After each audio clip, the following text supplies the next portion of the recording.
Zemljaričevi vladi je treba priznati, da je precej dobro krmarila skozi čeri vse globje krize, ki jo je Slovenija čutila manj kot drugi deli države. Celo redukcije elektrike, ki so najbolj udarili po gospodinstvih in industriji v jeseni 1982 in so bile posledica pomanjkanja deviz za njen uvoz, je uvajala bolj iz solidarnosti z drugimi republikami, kot zaradi resnične potrebe po omejevanju porabe. Tega republiška vlada kar pa da nikoli ni javno priznala, da ne bi doma netila nejevolje, ker moramo Slovenci spet biti žrtve tistih na jugu, in medrepubliških prepirov, zakaj gre bolje nam kot njim.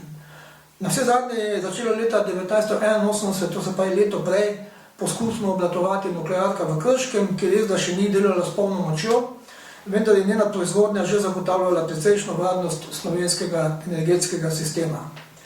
Kljub temu so predvsem iz Makedonije, kjer je bil položaj najbolj katastrofalen, prihajali iz njihovih političnih struktur očitki, češ Skopje je v mraku, Ljubljana pa se koplje v luči.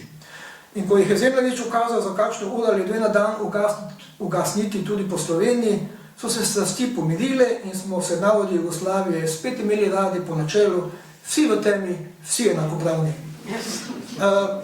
Vendar je imela tema tudi svetlo plat. V jeseni 1983, približno 9 mesecev po redukcijah, je bil naravni prirastek v Sloveniji neobičajno visok.